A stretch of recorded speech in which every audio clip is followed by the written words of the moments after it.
Sign of the Times, episode 492, from this undisclosed area near a tower. That's an undisclosed tower for the benefit of Sabotage Styles, who won a contest to determine what type of setting this very episode of the Sign of the Times would be. And there it is, an undisclosed tower.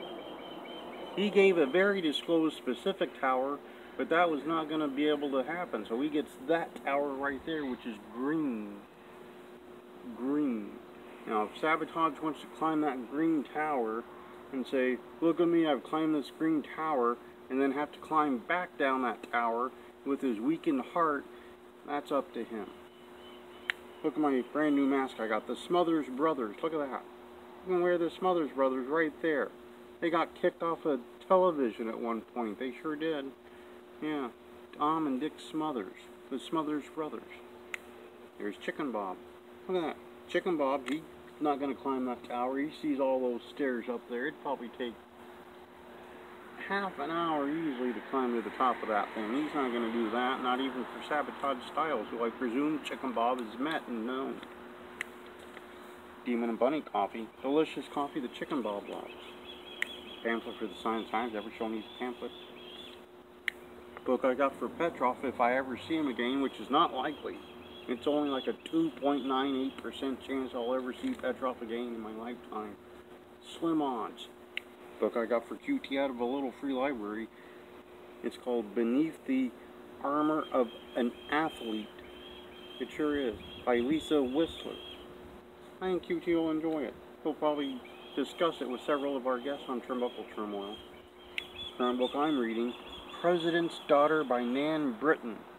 This is an old book. Look, if you flip open this book, which I got from the library, you can see people have been borrowing this thing for decades. You flip this, 1972 someone borrowed it. 1972, that's older than Jaden. That's older than Darren Guin. It's pretty old. Pretty old book.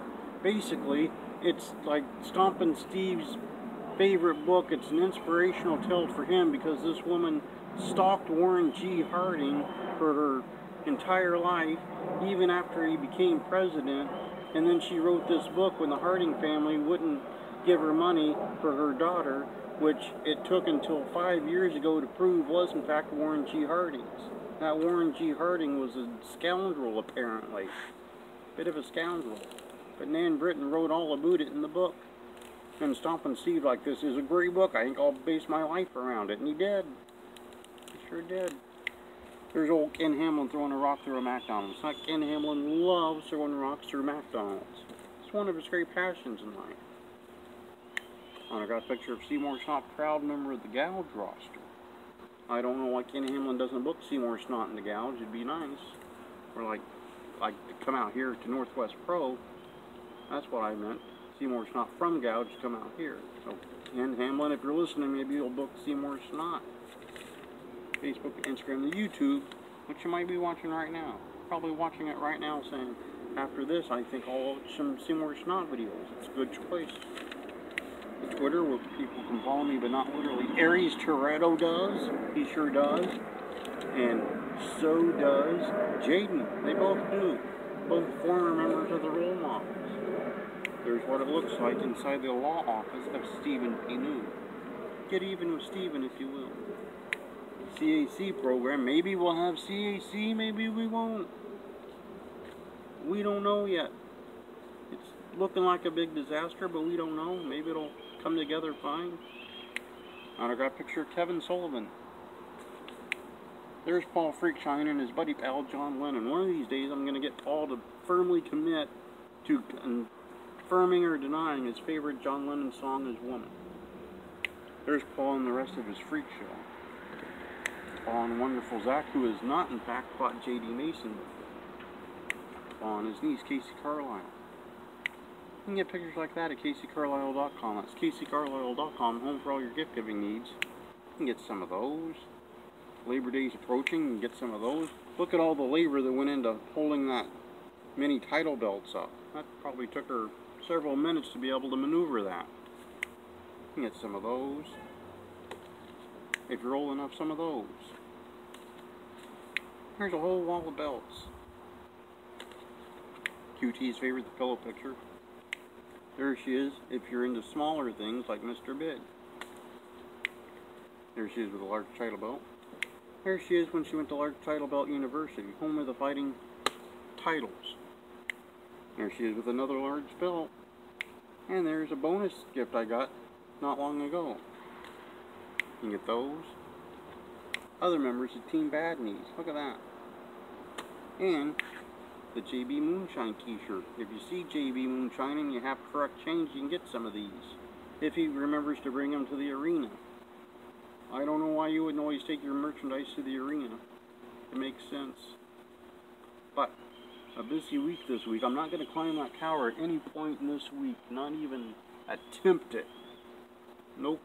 But Sunday this week on Turnbuckle Terminal, we have George Napolitano. You probably saw him at ringside for every major show you could think of in the last 40 years. He's owned a ton of magazines. He's contributed to a ton more. World famous photographer. I guess you could call him historian. Author of many books. We'll be talking to George Napolitano. QT will probably want to ask him if he's a fan of Neapolitan ice cream for 10 minutes. Poor man. On Monday, pretty much looking free. Tuesday, maybe I'll watch some old WCW Clash of Champions. Maybe that's what I'll do on Tuesday. Wednesday, not much going on. Thursday, I think I'll watch that Field of Dreams baseball game they've been trying to do for the last couple of years. They're in the middle of a field in Iowa. They're going to play some Major League Baseball. We'll see how that goes. Hopefully there's no brawls and people jumping out of cornfields swinging for the fences at guys' heads or anything like that, but we'll see. Friday next week on the show we have the return of Mike Blair. He's a timekeeper out of Vermont. Great guy. We'll talk to him, see what's going on there. I think they're just starting to open things back up in Vermont for pro wrestling. So we'll get an update from Mike Blair. QT will probably ask him 8 questions. Brian Blair, who is, to my knowledge, not related at all, but we'll find out. So to review from this undisclosed tower, which will satisfy Sabotage Styles unless he tries to climb it, because with his heart, he would collapse halfway up the thing. Stompin Steve would have to go to his hospital bedside and read from The President's Daughter, which is probably Stompin Steve's favorite book. We're trying to get confirmation on his favorite book and Under the Cherry Moon is his favorite movie. He's slow to confirm these things, but I'm going to stick with it and get Stompin Steve's confirmation. Sunday, George Napolitano. I hope QT doesn't ask him how they make the strawberry, vanilla, and chocolate all come together in the one ice cream, but he probably will. On Monday, it's looking free. Tuesday, I think we'll watch some Clash of Champions. Maybe the one where Sting and that bird showed up, and there's like this big vulture at the end of the Clash of Champions. That was a good one. Or maybe the one from Miami when Ric Flair and the Four Horsemen are running along. There's a lot of Clash of Champions. On Thursday, I think I'll watch, actually Wednesday it's free, but Thursday it's when I'll watch that baseball game from the Field of Dreams there in Iowa. And then Friday, Mike Blair. Mike Blair, great timekeeper. Hopefully the ding ding ding kid Shane Husky is taking notes, but he's probably not. Like, I want to be a great timekeeper, but I won't study how. And then he'll just not listen. He'll stick his fingers right in his ears. And then Thumbs Up Landstein will stick his thumb up his nose or something, and he'll have all of his orifices closed, much to the chagrin of Darren Corbin's consultant, who spoke about orifices in great length and detail when he was on the show. Dear Thez in Heaven, that's going to be played at every proctologist convention from here till eternity, because did he ever go into what's in people's butts on that show?